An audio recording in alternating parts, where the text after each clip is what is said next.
Yemen के Houthi विद्रोही Israel के लिए बड़ी सिरदर्दी बन चुके हैं।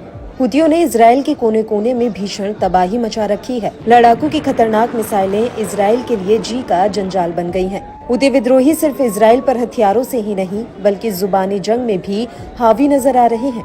एक बार फिर यमन के हूती विद्रोहियों के टॉप नेता ने इजराइल को धमकी दी है। लड़ाकू के नेता ने तल्ख लहजे में कहा कि यमन इजराइल पर अपने जवाबी हमलों को बंद नहीं करने वाला है। यमनी नेता ने साफ किया कि इजराइल इस धोखे में बिल्कुल भी न रहे कि यमनी लड़ाके इजराइल पर अपने हमले रोक देंगे। इसके अलावा हूती नेता ने अवैध रूप से कब्जे वाले इलाकों में इजरायली लोगों के बसने पर भी कड़ा एतराज जताया। यमनी नेता ने इजरायली सेटलर्स को चेताते हुए कहा कि वह नए इलाकों में बसने से परहेज करें, यहाँ पर दखलंदाजी देना बंद कर दें। साथ ही कब्जे वाले इलाकों को खाली करके वापस इजराइल लौटने की भी धमकी दी है। अंसारुल्लाह के पॉलिटिकल ब्यूरो के मेंबर हिजाम अल असद ने भी इजराइल को कड़े शब्दों में खरी खरी सुनाई। उन्होंने कहा कि कोई भी आराम से सोना चाहता है उसे साइप्रस या अपने देश के लिए निकलना होगा।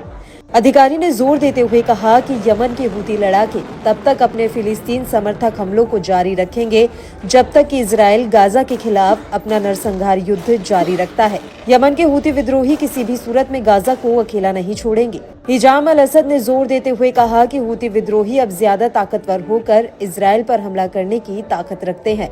हूती विद्रोहियों के सैन्य अभियान कब्जे वाले इलाकों के दिल को लगातार निशाना बनाते रहेंगे।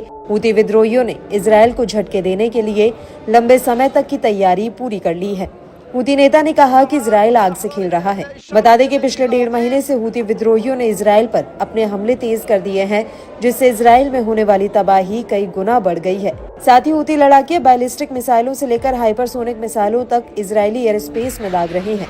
हूतियों के हमलों को रोकने के लिए इजराइल का एयर डिफेंस सिस्टम तक चकमा खाने लगा है। हूती लड़ाके अपने घर में तैयार हो रही खतरनाक मिसाइलों को इजराइल पर बेहिसाब बरसा रहे हैं। एयर डिफेंस सिस्टम का ताप दिखाने वाले इजराइल पर अब आए दिन हूतियों की मिसाइलें घुसपैठ कर रही हैं। लड़ाकों की ओर से दागी गई मिसाइलें एयर डिफेंस सिस्टम को भेदते हुए इजराइल में भीषण कहर बरपाती हैं। माना जा रहा है कि हूतियों के हमले से इजरायली जनता के बुरे दिन फिर से शुरू हो गए हैं। हूतियों के ताबड़तोड़ मिसाइल हमलों से इजराइल में बेचैनी भी बढ़ गई है। इजरायली नेता भी अब हूतियों के हमले से खौफ खाने लगे हैं।